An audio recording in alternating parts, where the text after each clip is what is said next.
दोस्तों, जब भी कोई शख्स हमारे सामने जाकिर नाइक का नाम लेता है तो हमारे जहन में जो सबसे पहले बात आती है वो ये है कि एक आलिम दीन या स्कॉलर। दोस्तों, क्या कभी हमने ये जानने की कोशिश की कि जाकिर नाइक जिस तरह इस्लाम की नुमाइंदगी करता है या ये कह लें कि जिस तरह इस्लाम को हमारे सामने पेश करता है, क्या वो ठीक है?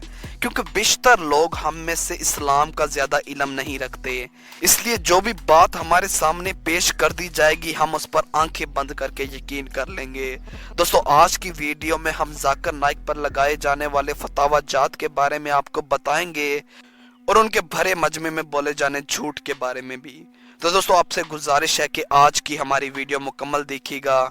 मुझे यकीन है कि ये देखने के बाद और जानने के बाद आप जाकिर नाइक को सुनना छोड़ देंगे। दोस्तों, दारुल उलूम देवबंद के दारुल इफ्ता ने, जो भारत का सबसे मकबूल तरीन दीनी उलूम की मरकजी दरसगाह है, उसने जाकिर अब्दुल करीम नाइक के खिलाफ ये फतवा दिया है कि वो गैर मुकल्लद है और इसका इल्म इतना गहरा नहीं, इसलिए वो मोतबर नहीं और मुसलमानों को इसे हरगिज नहीं सुनना चाहिए। एक और फतवा ये कहता है कि हम जानते हैं कि वो गैर मुकल्लदीन का एक नुमाइंदा है जो इल्म और हिकमत से कोसों दूर है, शरारत की बातें फैलाता है और सादालू मुसलमानों को गुमराह करता है।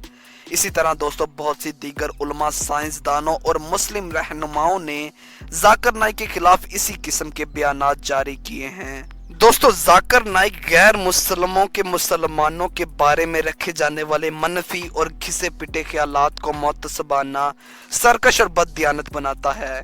इसलिए ये मुसलमानों और गैर मुसलमानों दोनों के लिए ये समझना बहुत ज़रूरी है कि जाकिर नाइक इस्लाम के मरकजी उलमा की नुमाइंदगी नहीं करता।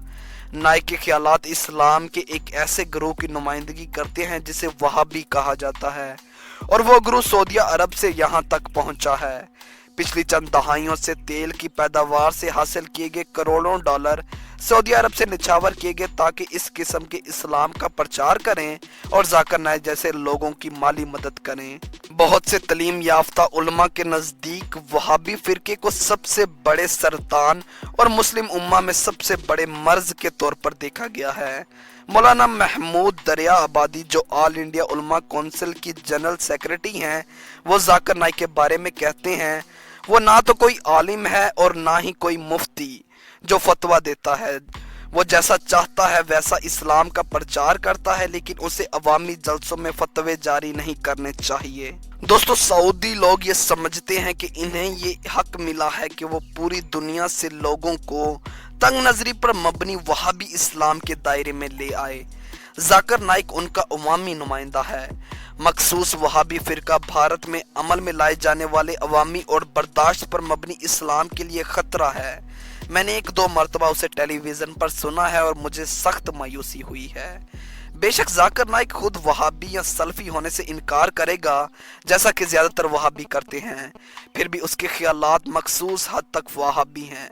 वहाबी नजरियात शदीद हद तक लकीर के फकीर और कदामत पसंद हैं जो सऊदी अरब से यहाँ आए हैं, जो भारत के ज्यादा मुसलमानों की नजरियात के दुश्मन हैं और वो मोहलिक हद तक दूसरे मज़हब की मुखालफत करते हैं।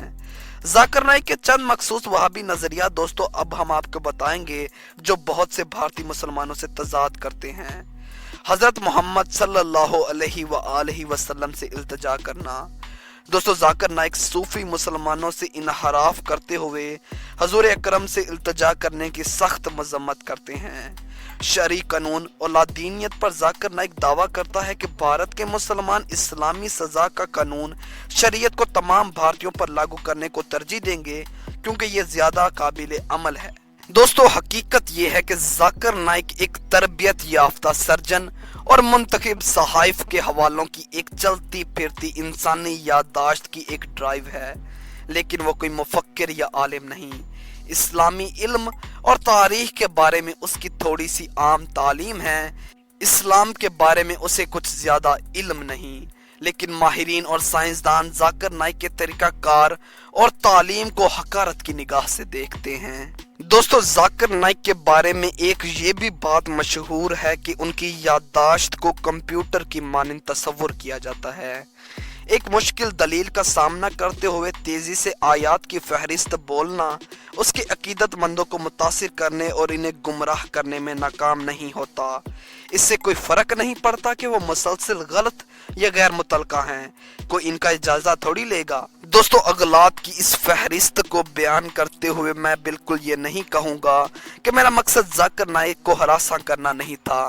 بے شک میرا مقصد ذاکر نائک کو ہراساں کرنا ہی تھا، اور اس کے ساتھ ساتھ اس کے سامعین کی یہ مدد کرنی ہے کہ وہ اس کے بارے میں بڑے تنقیدی ذہن سے سوچیں۔